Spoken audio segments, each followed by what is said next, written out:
പ്രിയ സുഹൃത്തുക്കളെ, social media ഉപയോഗിച്ചുള്ള വ്യാജ പ്രചരണങ്ങൾ, കുപ്രചരണങ്ങൾ, വിദ്വേഷ പ്രചരണങ്ങൾ, കുതന്ത്രങ്ങൾ ഇതെല്ലാം വളരെയധികം കൂടിക്കൊണ്ടിരിക്കും. പ്രത്യേകിച്ച് ഈ ഇലക്ഷൻ കൂടെ അടുത്ത സമയത്ത് പരസ്പരം അങ്ങോട്ടും ഇങ്ങോട്ടും, അതുപോലെ രണ്ട് മതവിഭാഗങ്ങൾക്കിടയിൽ, ജാതികൾക്കിടയിൽ, പാർട്ടികൾക്കിടയിലൊക്കെ പരമാവധി വിദ്വേഷം സൃഷ്ടിച്ച് അതുവഴി പല നേട്ടങ്ങളും കൊയ്യാൻ ഉദ്ദേശിക്കുന്നവർ വിവിധതരം പ്രവർത്തനങ്ങൾ സോഷ്യൽ മീഡിയയിൽ നടത്തിക്കൊണ്ടിരിക്കുന്നുണ്ട്.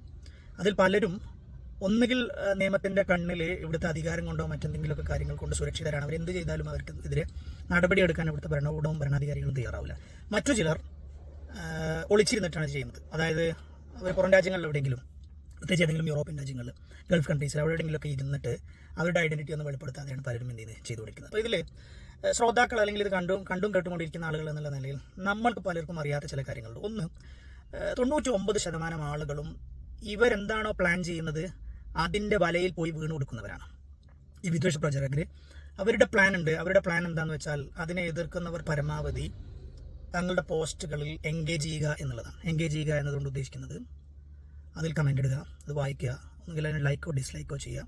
കമൻ്റ് ഇടുക എന്ന് പറഞ്ഞാൽ തീർത്തും തങ്ങളുടെ എതിരഭിപ്രായങ്ങളോ അല്ലെങ്കിൽ തെറിവിളികളോ ഒക്കെയാണ് എന്ത് ചെയ്യാൻ നടക്കുക. അത് നടക്കണം എന്നുള്ള ഉദ്ദേശത്തിൽ തന്നെയാണ് വിദ്വേഷ പ്രചരണം എന്ത് ചെയ്യുന്നത് നടക്കുന്നത്.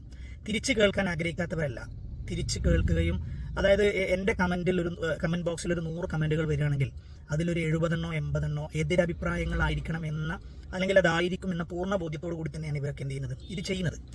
അതിൻ്റെ കാരണം എന്താണെന്ന് വെച്ചാൽ, ഈ വിദ്വേഷ പ്രചരണം ഗുണം ചെയ്യണമെങ്കിൽ, അതിൻ്റെ റിസൾട്ട് സമൂഹത്തിൽ ഉണ്ടാവണമെങ്കിൽ മാക്സിമം എൻഗേജ്മെൻറ്റ് നടക്കണം. അത് സോഷ്യൽ മീഡിയയിലെ അൽഗോരിതം, സോഷ്യൽ മീഡിയയിലെ സിസ്റ്റം അങ്ങനെയാണ്. ആ സിസ്റ്റം അതേപോലെ വർക്ക് ചെയ്താലാണ് അതിൻ്റെ റിസൾട്ട് എന്ത് ചെയ്യുക, രൂപപ്പെടുക. ഫോർ എക്സാമ്പിൾ, എനിക്കിഷ്ടമില്ലാത്ത, എൻ്റെ മതത്തെയോ എൻ്റെ പൊളിറ്റിക്കൽ ഐഡിയോളജിയെയോ എതിർക്കുന്ന ഒരു പോസ്റ്റർ ഞാൻ കണ്ടാൽ, ഏതെങ്കിലും തരത്തിലൊരു വീഡിയോ അതല്ലെങ്കിൽ ഒരു റൈറ്റപ്പ് എന്തെങ്കിലും ഞാൻ കണ്ടാൽ, എനിക്ക് തികച്ചും അതിന് വ്യത്യസ്തമായ, അതല്ലെങ്കിൽ അതിനെ പൂർണ്ണമായി എതിർക്കുന്ന ഒരു അഭിപ്രായം എനിക്കുണ്ടാവും. ഞാൻ ആ അഭിപ്രായം അതിൻ്റെ താഴെ കമൻ്റായിട്ട് എന്ത് ചെയ്യും, ഇടും. തെറിയായിട്ടോ കമൻ്റായിട്ടോ എങ്ങനെയെങ്കിലും എന്ത് ചെയ്യും, ഇടും. അതിട്ട് അതിലൊരു 4-5 ആളുകൾ ലൈക്ക് ചെയ്ത് തുടങ്ങിയാൽ, അല്ലെങ്കിൽ അത് ഇഷ്ടപ്പെടുന്ന ആളുകൾ അതിൻ്റെ താഴെ വന്നിട്ട് എന്നെ സപ്പോർട്ട് ചെയ്തിട്ടുള്ള കമൻറ്റുകളോ ലൈക്കുകളോ വന്നു കഴിഞ്ഞാൽ, പിന്നെ ആ പോസ്റ്റർ എൻ്റെ സൗഹൃദ വലയങ്ങളിലേക്കും എന്നെ ഫോളോ ചെയ്യുന്ന ആളുകളിലേക്ക് കൂടി അതെന്ത് ചെയ്യും, അതിന് റീച്ച് കിട്ടും. അങ്ങനെ ഒരു 10 ആളുകൾ ചെയ്ത് കഴിഞ്ഞാൽ പിന്നെ അവരെ ഫോളോ ചെയ്യുന്ന ആളുകളിലേക്ക് എന്ത് ചെയ്യും. ഇങ്ങനെയുള്ള ഒരു ടൈപ്പ് ഫാമിംഗ് ആണ് സോഷ്യൽ മീഡിയയിൽ എന്ത് ചെയ്യുന്നത് നടക്കുന്നത്. ഇതിങ്ങനെ വൈഡാകുന്നതിനനുസരിച്ച് ഈ വിദ്വേഷം ആയിരങ്ങളിൽ നിന്ന് ലക്ഷങ്ങളിലേക്ക്, ലക്ഷങ്ങളിൽ നിന്ന് മില്യണുകളിലേക്ക് ഇതിങ്ങനെ പകർന്നുകൊണ്ടിരിക്കുകയാണ്. ഇത് ഡെയിലി ഒരു ദിവസം കേരളത്തിലൊക്കെ എത്രയോ ആളുകൾ ചെയ്തുകൊണ്ടിരിക്കുന്നുണ്ട്. അതിനനുസരിച്ച് എന്താ സംഭവിക്കുന്നത്, സമൂഹത്തിൻ്റെ ഐക്യവും കെട്ടുറപ്പും ഓരോ ദിവസവും തകർന്നുകൊണ്ടിരിക്കുകയാണ് ചെയ്യുന്നത്. സോ എന്നെ കേൾക്കുന്ന ശ്രോതാക്കളോട് എനിക്ക് പറയാനുള്ളത്, നിങ്ങൾക്കിഷ്ടമില്ലാത്ത കമൻറ്റുകളോ പോസ്റ്റുകളോ കാണുമ്പോൾ നമ്മൾ ബുദ്ധിപരമായി ചെയ്യേണ്ടത് എന്താണെന്ന് വെച്ചാൽ, അത്തരം പോസ്റ്റുകൾ വായിക്കാൻ നിൽക്കാതെ സ്ക്രോൾ ചെയ്ത് പോവുക എന്നുള്ളതാണ്. അതാരാണെങ്കിലും അതിന് ഒരു തരത്തിലുള്ള പ്രോത്സാഹനവും നൽകാതിരിക്കുമ്പോൾ എന്താ സംഭവിക്കുക, ഇവർ പതുക്കെ തങ്ങളുടെ റീച്ച് കുറയുമ്പോൾ കൂടുതൽ വിഷമിപ്പിക്കുന്ന സാധനങ്ങൾ അടുത്ത സ്റ്റെപ്പിൽ എന്ത് ചെയ്യും, ഇടും. അതിനും എൻഗേജ്മെന്റ്സ് കിട്ടുന്നില്ല, റീച്ച് കിട്ടുന്നില്ല എന്ന് മനസ്സിലാക്കുമ്പോൾ പതുക്കെ മടുത്ത്, ഇതുകൊണ്ട് പ്രത്യേകിച്ച് ഒരു ഗുണവും കിട്ടുന്നില്ല എന്ന് മനസ്സിലാക്കി അവർ ഈ ഏർപ്പാട് അവസാനിപ്പിക്കും. ഗുണം കിട്ടുന്നതിനനുസരിച്ച് അവർ കൂടുതലായിട്ട് ഇത്തരം കാര്യങ്ങളിലേക്ക് എന്ത് വരികയാണ് ചെയ്യുക.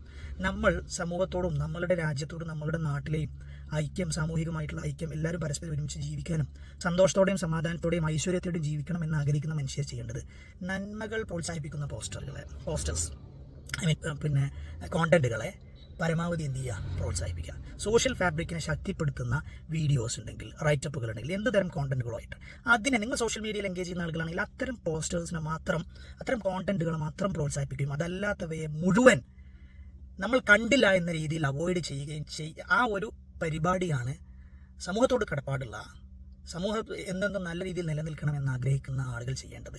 അതല്ലാതെ തങ്ങൾക്കിഷ്ടമില്ലാത്ത സോഷ്യൽ മീഡിയയിൽ കാണുന്ന അഭിപ്രായങ്ങൾക്ക് പ്രതികരിക്കാൻ നിന്നാൽ അതിൻ്റെ റിസൾട്ട് നമ്മൾ ഉദ്ദേശിക്കുന്നതാവില്ല. സമൂഹത്തിൽ വിഷമമിപ്പിക്കണമെന്ന് എന്ന ലക്ഷ്യത്തോടു കൂടിയിട്ട് പ്രവർത്തിച്ചുകൊണ്ടിരിക്കുന്ന ആളുകൾക്ക് പരമാവധി പ്രോത്സാഹനം നൽകുന്ന ഏർപ്പാടാണ് എന്ന് നമ്മൾ